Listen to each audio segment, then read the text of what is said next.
You're listening to Community Heroes podcast featuring people sharing about their stories with their disabilities. And now for your hosts, Brandon and Pate.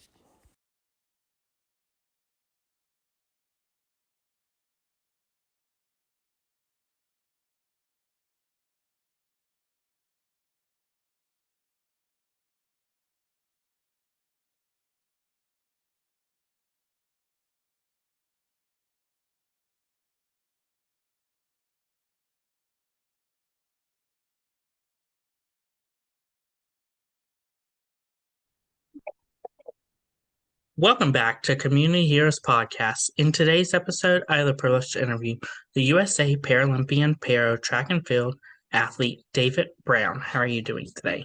Oh, good. How you doing? I'm doing wonderful. Can you talk about your disability and what it is? So I have glaucoma, and that was due to Kawasaki disease. When I was 15 months old, I came down with Kawasaki disease that led to glaucoma. When I was 3 years old, I had a surgery for my left eye, caused it to shrink into its eye socket. And when I was 6, my vision started decreasing in my right eye.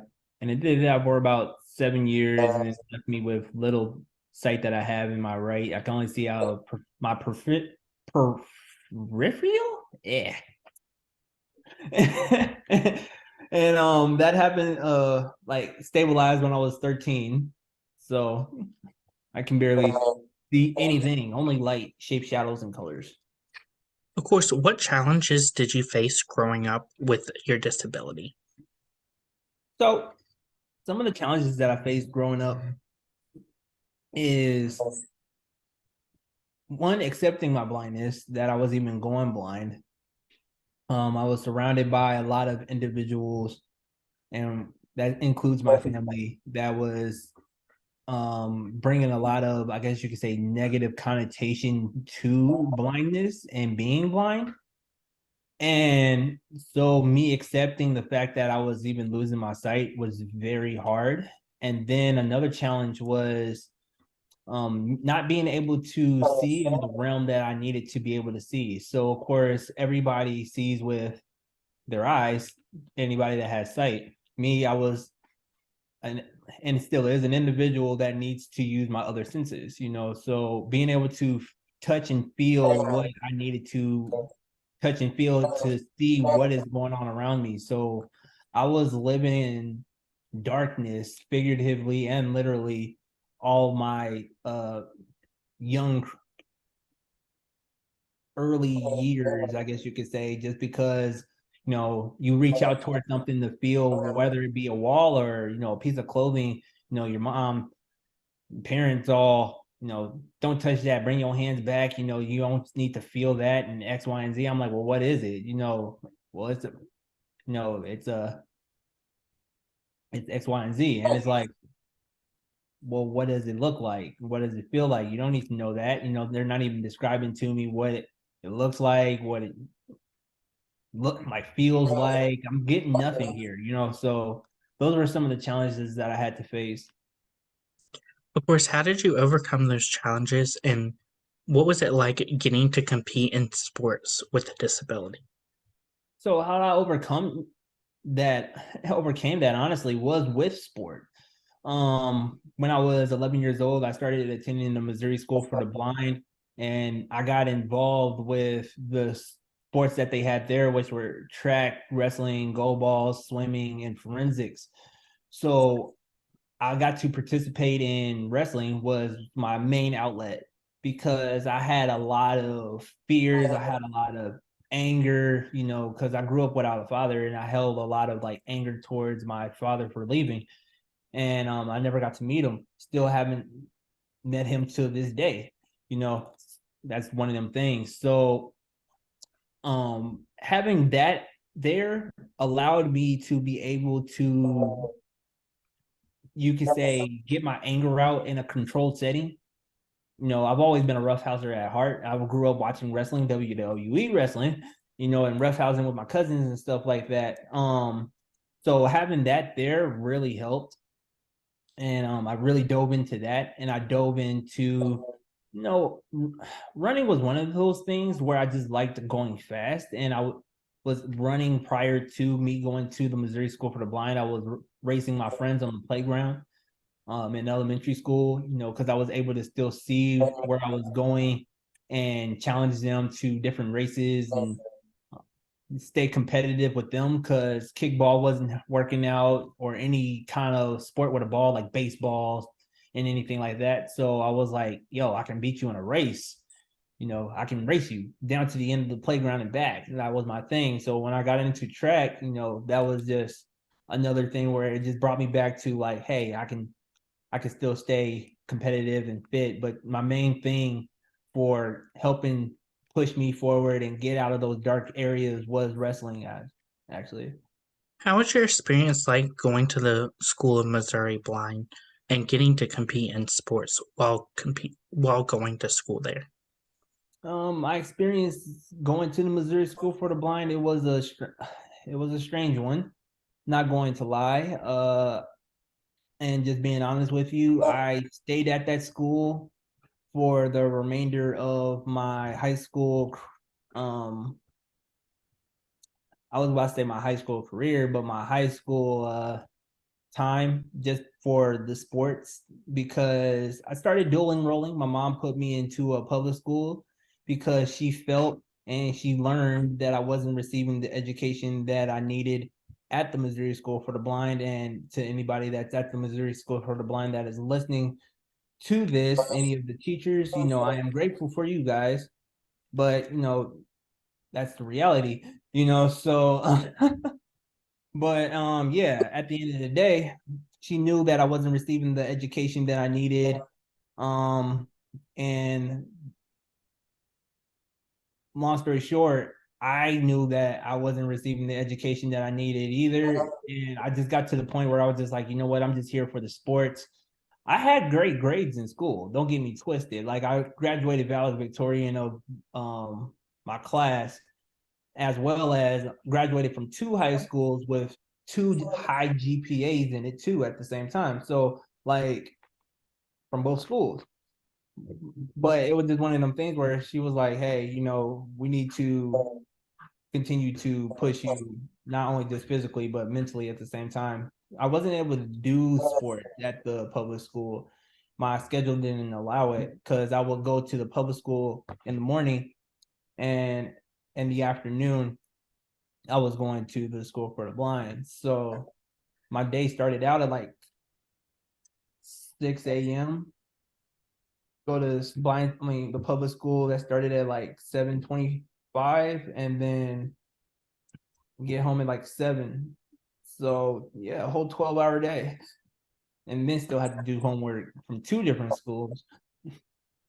How did you not let your disability define you into achieving your dreams to become a Paralympic? Um, okay, rephrase that. How did you not let your disability define you into the athlete that you are today? Okay. Well, at the end of the day, underneath the surface of my blindness, I am an athlete, period. So knowing that, okay, I am an athlete, that just needs some adaptations. That's where you start. I mean, the perspective is how you look at it. And a lot of people, they see their disability first, opposed to seeing, first off, who are you? If you define yourself as a blind individual or somebody with that disability, that's how you're going to continue to live, is disabled.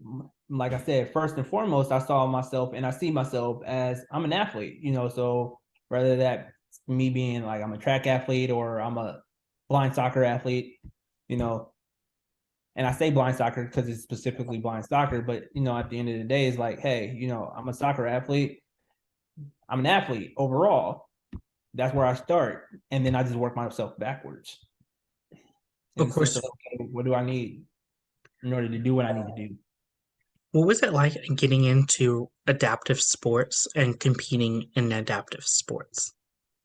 Honestly, it was a relief getting into adaptive sports and competing in adaptive sports, because prior to that, I had to figure out ways to make the sport adaptive with anything that I did. But then not only that, when I got into adaptive sports, like I said, it was relieving in the sense of just like, okay, this is already here for me. All I got to do is just participate now, catch hold. At the School for the Blind, we got to do a lot of adaptive sports. We played adapted floor hockey, which was super fun, and it opened my eyes to like, hey, there's other things that I can do or we can do. We just gotta find ways around it. Of course, what was that like getting to make the Paralympic team and getting to represent Team USA? How it was very, very. I'm trying to find the right words here. I mean, one is super humbling, and it's very kind of like mind blowing, weird, almost in a sense, because it's like, wow. I mean, I guess that's the best way to put it. Is wow, because you made it, you did it. For me personally, my journey through my whole professional career has been one wild ride. And I mean, any athlete can say that, but like I said, speaking for myself, you know, in what I deal with guys, having to deal with two different people. In regular track and field, it's just you and you. And in other classifications other than the T11 class, which, that's the lowest class there is in Paralympic track and field, you can either have an option of running with a guide or without a guide, that's T12, or you just run by yourself, which is T13. They're as close to regular Olympians as you can get. Me, I have to always deal with somebody else.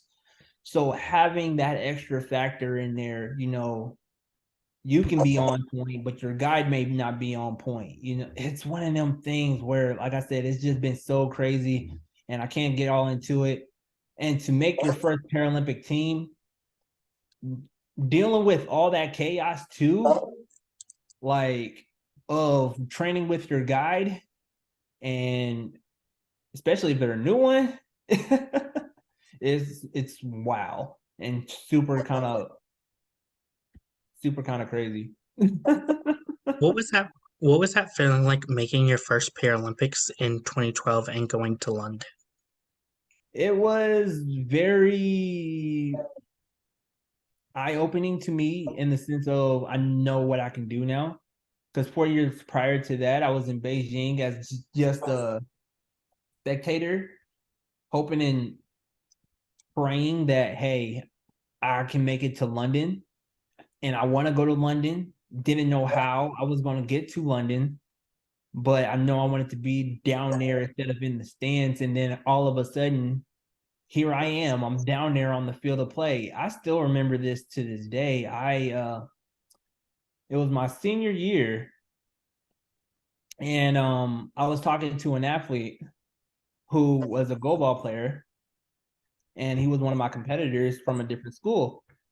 We just beat them actually in the finals of our goalball conference, and I went up to him at the table, and I was just like, "So, bro, I'm going to see you next year in London, huh?" He was like, "Yeah, I'll come up in the stands and say hi to you." I was like, "Also, we're gonna be there." He was like, "No, you didn't hear me. I will come up in the stands and say hi to you." In other words, he's saying he's gonna be there and I'm not. I get to London, I'm there and he's not. So it was one of them things I held in the back of my head too, where I wasn't gonna like. I'm not one of them guys where it's like I told you so, but it's one of those things where I was like, despite the negativity, because there was a lot of negativity towards me too, up until that point. Despite the negativity, like I have made it. I was just beyond joyed. And like I said, it was super humbling. How was that experience traveling to London and getting to compete in different areas like London? I mean, traveling to London is amazing, honestly. Like their awareness for disabilities in sport is great. Like watch any Paralympic sport with the commentators, and they have English commentators. They're very educated. So they'll tell you like the ins and the outs of the different disabilities and stuff like that, and like what the athletes have to deal with, or whatever it is the disability is, and what the athlete is having to overcome. They're very in like informative about all that. And I just started blind soccer, and it's crazy because I was watching their English blind soccer team compete, and there was the English commentary, and they were very descriptive with that too. I was able to follow the game perfectly, and they were describing what the game is, how the game came about, how the game is played, just informing the athlete. And that's what it comes down to, the awareness. They're constantly spreading it over there. And that's something that we need here in the US is more awareness of not even just disability sports, but just disabilities, period. Some more than others. Of course, after the London 2012, what was it like preparing for Rio, and how was your experience in Rio different from London? So my going backwards, my experience from Rio, from London was different because I was better prepared. So going into London, I only had 5 months of training, like literally starting from ground zero up until I competed in September of 2012. Yeah, that's like 5 months, 4 or 5 months. So that training was very different. No, I had 4 years. And what my training was like was um it picked up a lot because after the games, I chose to pick up running the 400.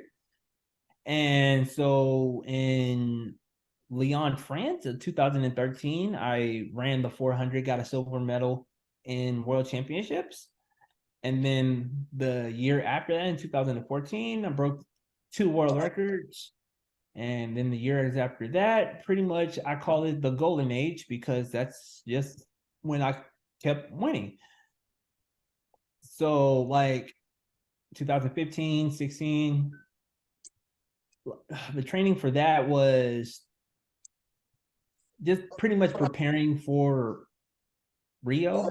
And honestly, we were just trying to make it to Doha in 2015 too, because those games were so late. They were in October. I was like, my birthday's in October, and I was overseas for my birthday.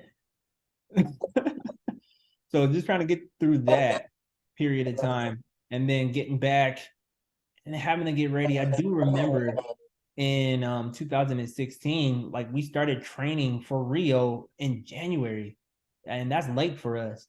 So we were kind of like scrambling to get ready, but hey, we made it, and yeah, we had some good success. Of course, in 2014, what was it like making history being the total blind fastest athlete?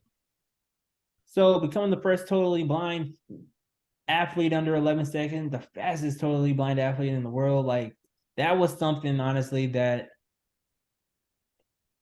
I set myself out to achieve in 2011. I remember I was writing on my computer my goals, and I was like, you know what? I see that the world record is at 11:03. Why hasn't anybody broken 11 yet?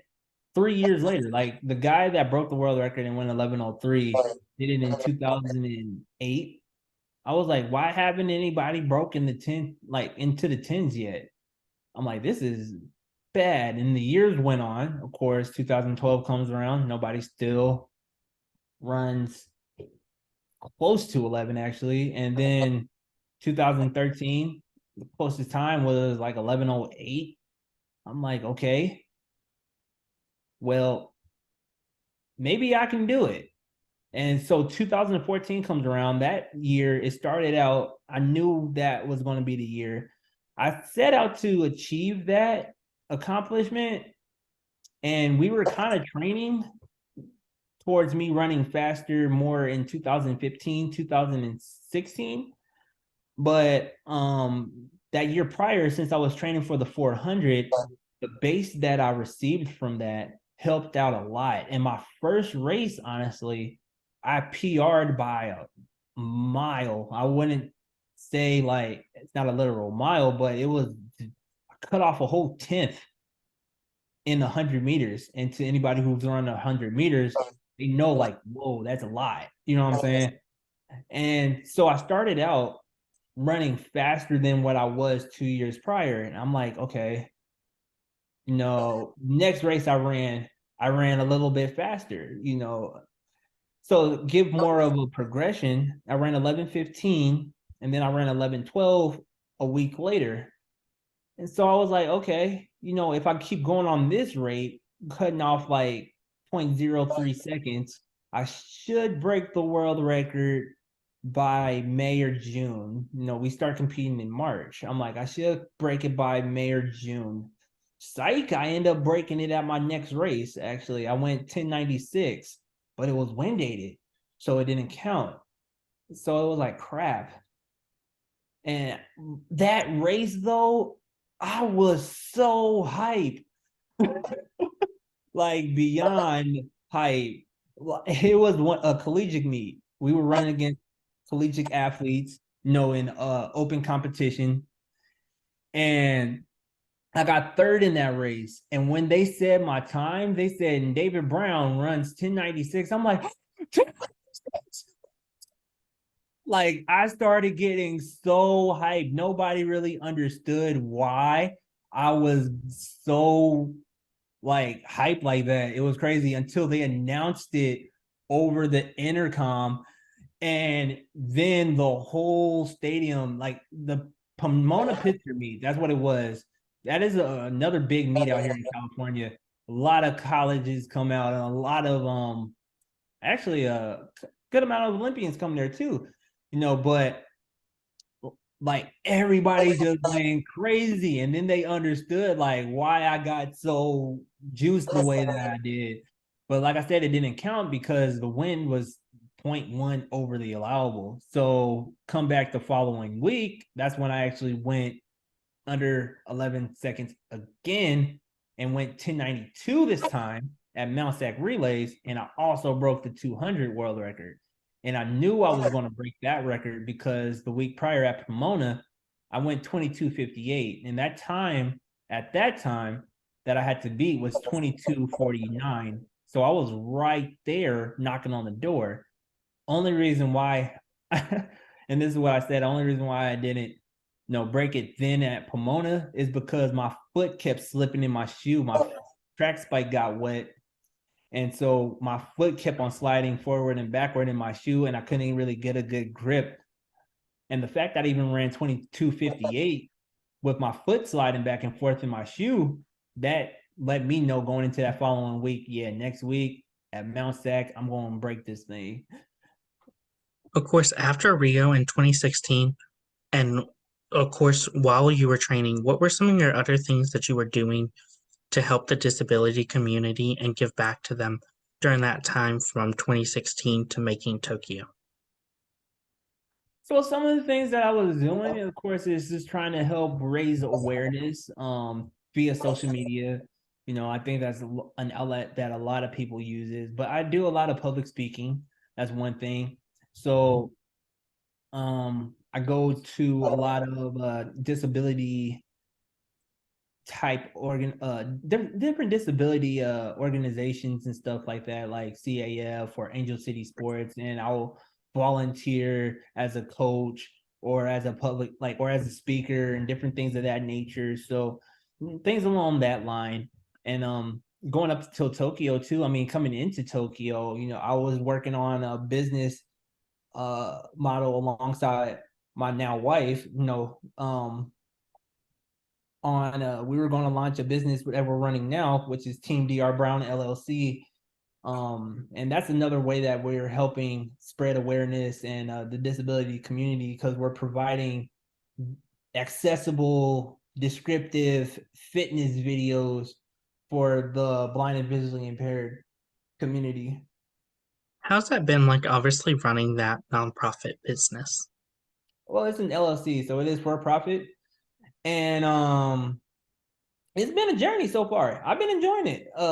Doing these videos and putting them together and all these workouts. This is something that like I've been doing for years. And it's crazy just how things work out. Like I've always been the creative type of putting workouts together, my own type of workouts and stuff. And then when the pandemic hit, uh things started shutting down. I had to figure out a way how to stay in shape. So I picked up a jump rope, started jump roping, and got into great shape, honestly, and like stayed in real good condition going into my, I guess you could say, Tokyo season. So I was ready to go in the sense of I was ready to train, though my training wasn't where it needed to be due to factors. But either way, like I fell in love with the jump rope, started putting workouts together with that, and then I was like, you know what? I can do something with it in the sense of run a YouTube or a business and help other athletes. Doesn't matter if you're a baseball player, tennis player, because there's a lot of benefits in jump rope, period. So I was like, and help other athletes boost their athletic abilities through this device here. Of course, while at Tokyo, what were some of your favorite memories and moments? Some of my favorite memories and moments, honestly, it wasn't even dealing with the track. It was a lot of stuff that happened in the village. I was with a new guide at that time, Moray Stewart, and it was his first games. And some of my favorite moments was just one being with him as he was opening up his gear and seeing all the stuff for the first time, all the shoes and clothes and stuff like that that they give us and all the items like that, and just hearing him just light up and just be like, man, I can give this to my mom, or I can give this to my grandma. My grandma was in need of this. And like, I can give this to my brother and stuff like that. Just experiencing that. And then even going into the what's that thing called? The cafeteria, I guess you could say. We call it something else, but going into the cafeteria and just seeing him be like, man, there's so many options here. Like, there's a lot of food. And just like watching him just, I want to say freak out, but just kind of like get in a sense of just like, man, like this is great. Like, okay, let me see what I can get this. I can have this over here. Like, oh man, he loves shrimp. So he was like eating shrimp like all the time. He was like, I can get my shrimps. Like, let me get these shrimps right here. So like being able to experience those things with him, like those are two of the highlights that I had, just watching him just experience Tokyo or the games for the first time. Of course, having a guide, what are some of the things that a guide helps you while competing in the Paralympics? Well, a guy, they helped me stay in my lane. And that's pretty much the primary purpose of the guide is to help the athlete, me, run and stay in the lane. They're not helping me run in that sense, but they're helping me. I'm running and they're helping me stay in my lane. And so, like, having a guide that helps me do what I need to do Of because course, they're my guide. with the guide, do they let you know if, let's say, somebody's on your right or your left, just so you know who's on your right and left? Well, yeah, since they're considered the eyes of the, I guess you could say, the pair, they'll let, and it's not necessary for a guy to do that, but my guides, I like for them to tell me like, okay, where I am in the race. Every athlete is different when it comes to what messages rely to them. Some athletes just may want to just go and then just let them know at the end of the day, yo, lean at the finish line. They don't want to know where they are at in the race. But, me personally, like I said, I like to know, okay, you're 30 meters in, you're 50 meters in, you got 150 to go or whatever. I like to know those little cues, or you got somebody to your left, like pick it up or something like that. I like to know those things. Of course, how has it been like obviously getting to compete alongside some of your teammates like Jessica Hims and Lex? It's been great, honestly. It's been fun. I've known Lex for a long time. Random fact, me and him share the same birthday, but different years. But yeah, it's been fun, honestly, and it's been a great honor to train alongside of them and to compete alongside of them too, and even just to get to know them. What are some of the things that you have helped that Lex has helped you along your way in your Paralympic track and field career? Well, Lex has helped me get into public speaking actually. So he helped me um I guess you could say with not necessarily branding, but just how to phrase things and stuff in the beginning. When I was first starting out and I was getting into public speaking and stuff, he helped me out with that a lot. How has your experience been like going to different places and doing public speaking and talking about your career as a Paralympian? So how my experience has been, I mean, it all depends on where I'm speaking at. But at the end of the day, it's been honestly an honor, and it's been a it's been very humbling to even go anywhere and share my story and to talk about what I do. It's like I said, it's just truly fascinating, especially now, every single time, like for you to reach out to me to be on this podcast. I was like, really? Like it's truly humbling for me, and it's one of them things where I'm like, oh gosh, like little me, like that's what's up. Okay, yeah, sure. I don't know what to think about it. Of course, how has your journey been like transitioning from competing in track and field to now going into a blind soccer and getting into a whole new sport? That transition it's been fun, honestly. So I've been playing blind soccer for over a year now, and track and field definitely helps you with the conditioning aspect for soccer. So of course I can run along the field perfectly fine, and the rest is just now just getting comfortable with the ball. So that's been very very fun to do. It's very long days, and of course, soccer IQ has to do, go into that. So getting knowledgeable about the sports in different formations, all that fun stuff, which I love doing. But yeah, very long days, and when I say that, it's like okay, so track will start like 10 o'clock. I do my workout out at the track, coach, guide, all the fixings and stuff like that. That's from like 10 to 12:30. Get lunch, and then I'm out at the soccer field from like 1 until 3 or 3:30, and then since me and my wife, as I mentioned, we have our LLC and we do fitness videos. I'll come back home and then it's like, okay, it's filming day. I gotta do a fitness video. So hitting the jump rope workout too right after that. So sometimes I'm putting 3 workouts in one day. Of course, how is it like getting to meet your fans and helping them learn about apt, apt, adaptable sports? Adaptive sports. Hmm. To me, my fans, honestly, it's very, and I don't put this lightly. And I say it a lot because it's true. Like it's truly humbling. It's very humbling because the fact that I even have fans, first off, I'm like, what? Really? Like, oh shoot, you've been following my career? It's like, oh, okay, like, okay. I don't know.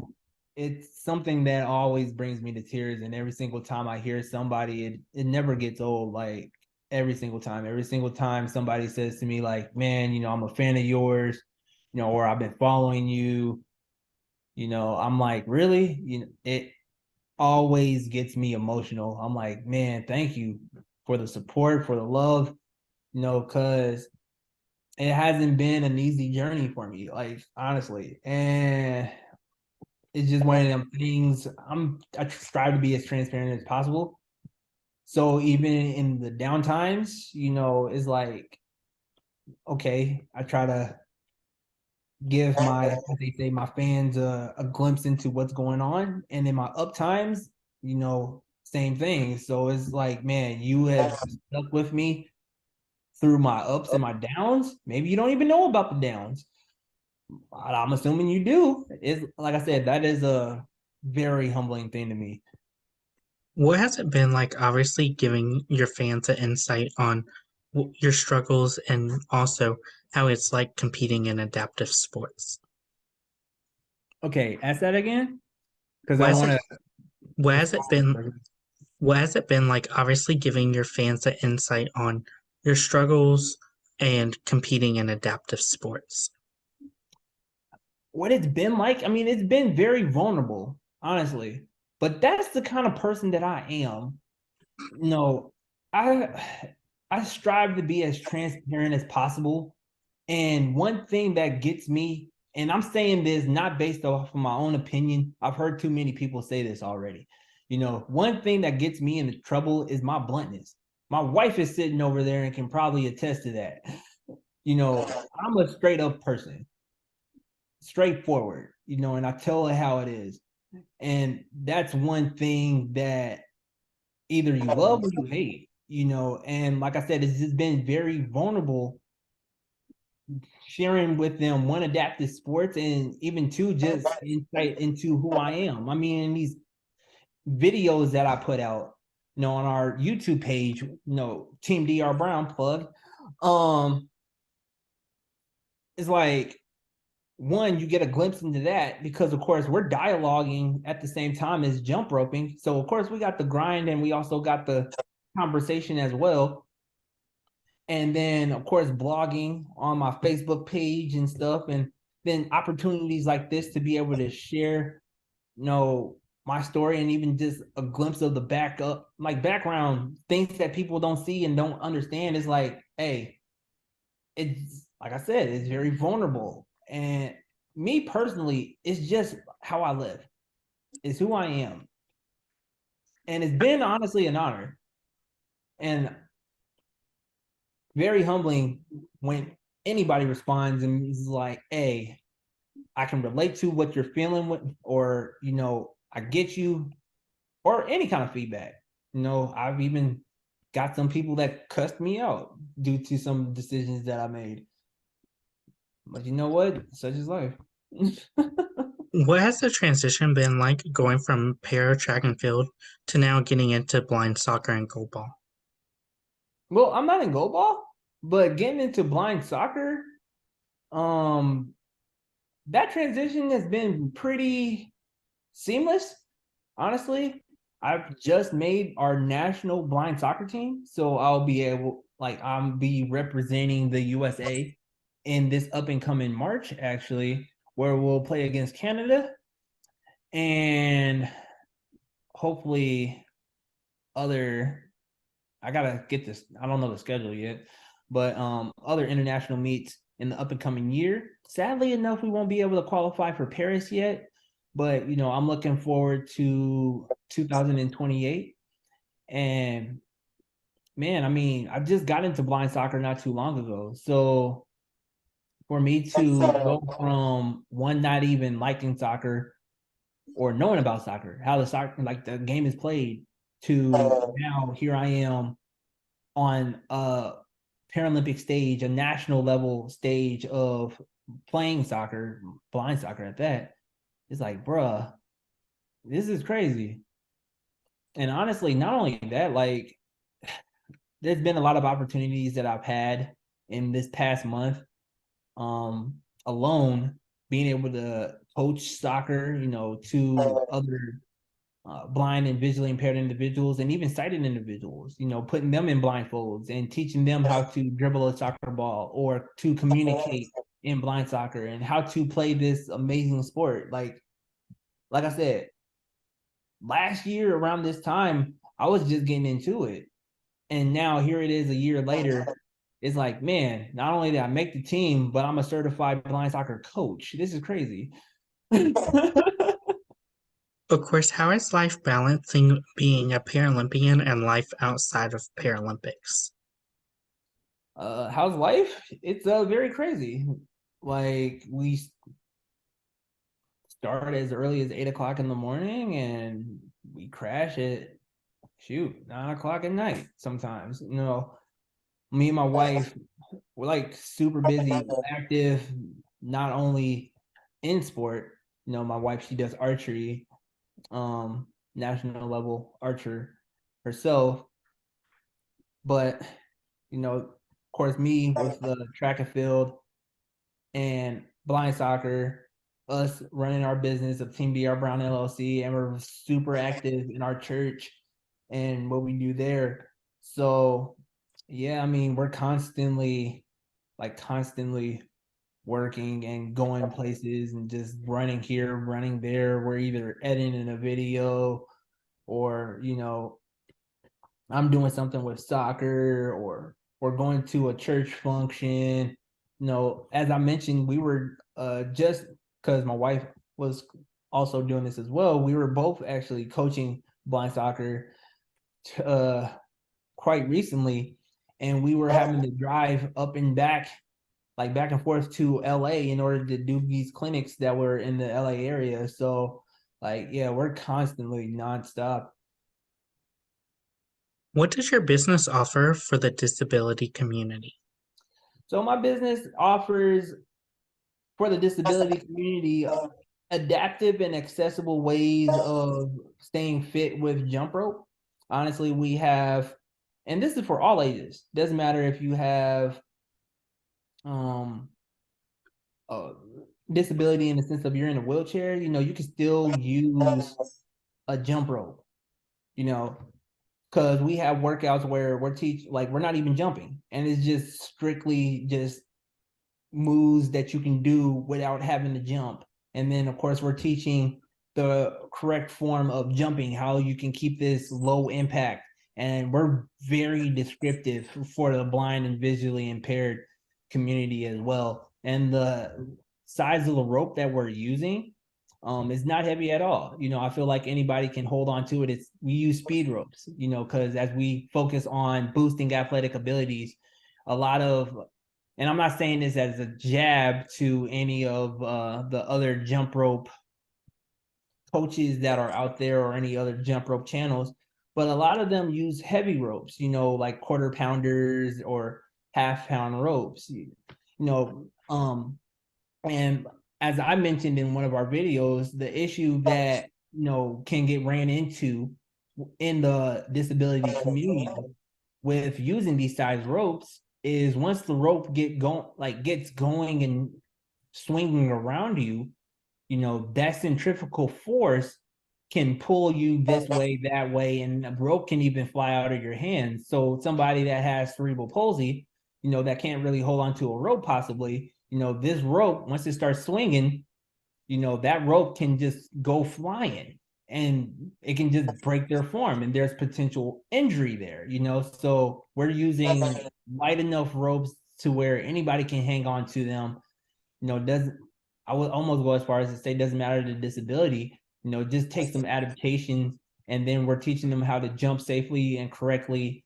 And like I said, just very descriptive for those that have a blind and visually impairment. And then we also have subtitles for those that are deaf and hard of hearing. So you can just read what is being said word for word across the screen.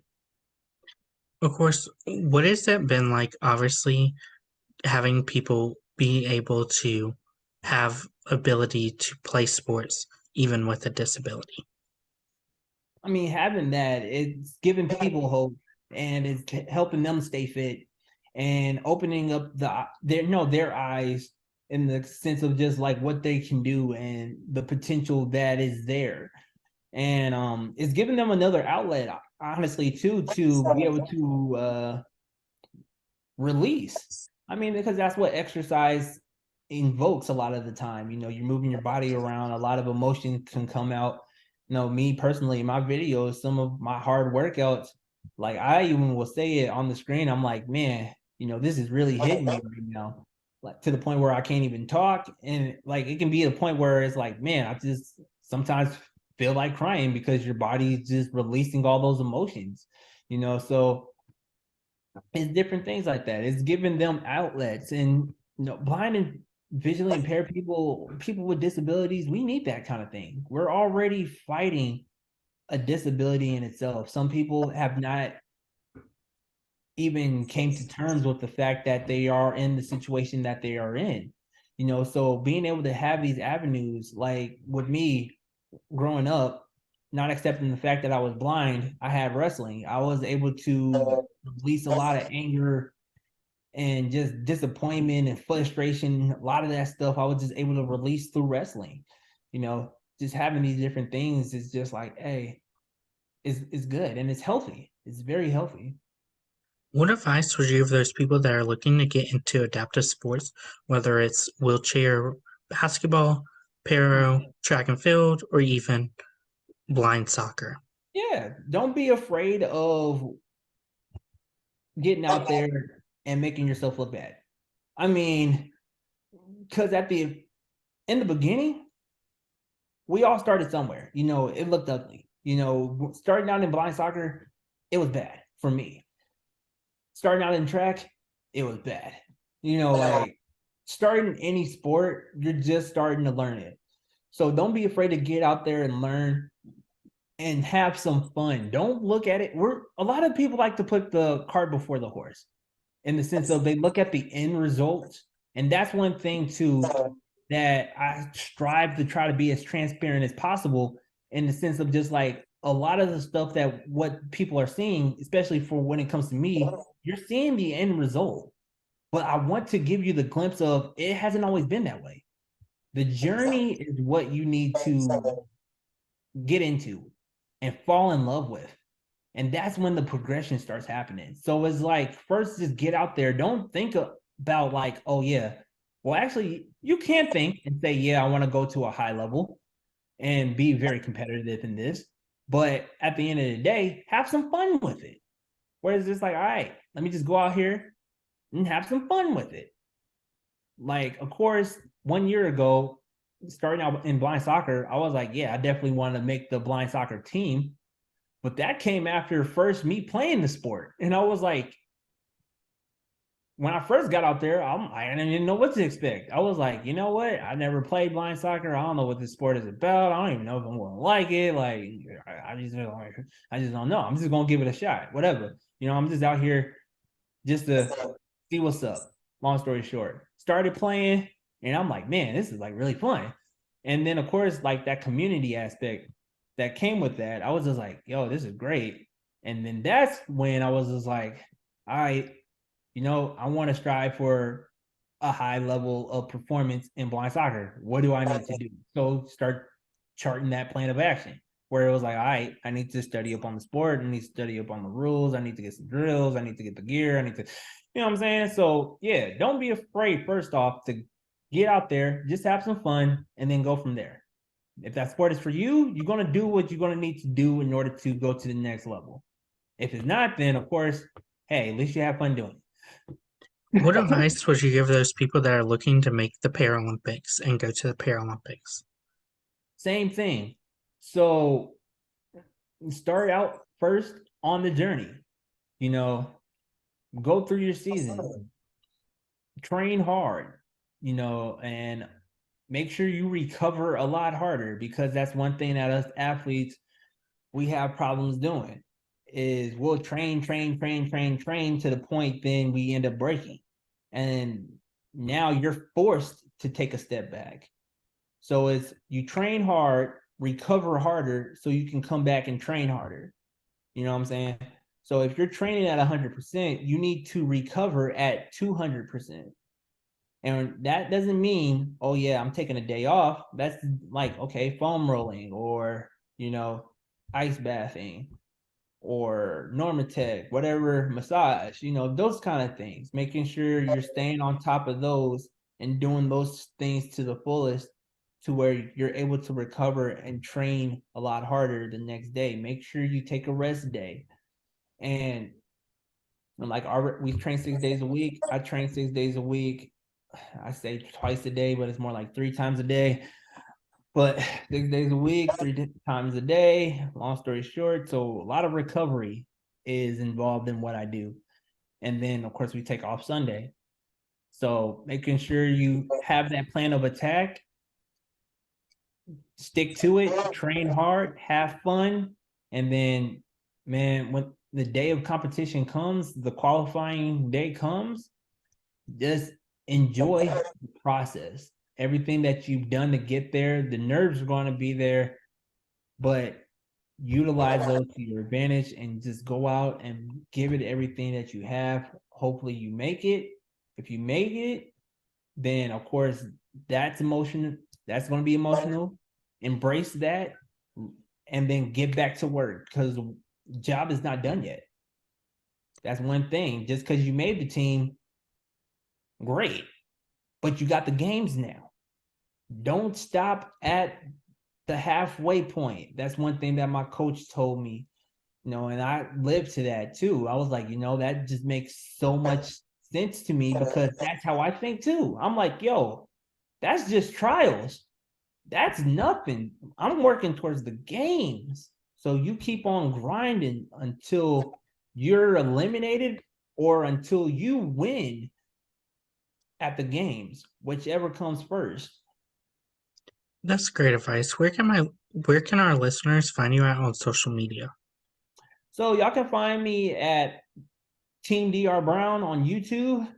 There I have posted a lot of my training, and you can find our accessible fitness videos there. Feel free to leave comments on our videos and giving us feedback on how we can make it even more accessible to you all that are in the disability community at the same time. Because we do read our comments and we respond too. At the same time, also on Instagram, I'm that boy D Brown, or you can also find me and my wife, which is Team Dr. Brown on Instagram as well. Once again, we read our comments and we reply, we interact, and you can also find me on Facebook where I do a lot of blogging, which is David Brown, U.S. Paralympic athlete. I do updates in the sense of, okay, upcoming season, this is how I'm feeling and stuff like that. But of course, you can also get that kind of information through our YouTube page because I dialogue a lot with the camera while I'm there. Thank you again, David Brown, for your interview and best of luck in your future in the Paro track and field. Thank you. You can find Community Heroes on Facebook at Community Heroes, Instagram at Community Heroes _NC, Twitter at com_heroes, and you can find us on YouTube at Officially Community Heroes. Don't forget to like, comment, and subscribe. Thank you again, David Brown, for your interview and best of luck in your future in the Paralympic track and field. Thank you. You are watching Community Heroes. Please feel free to like, share, and subscribe to Community Heroes on social media and on YouTube.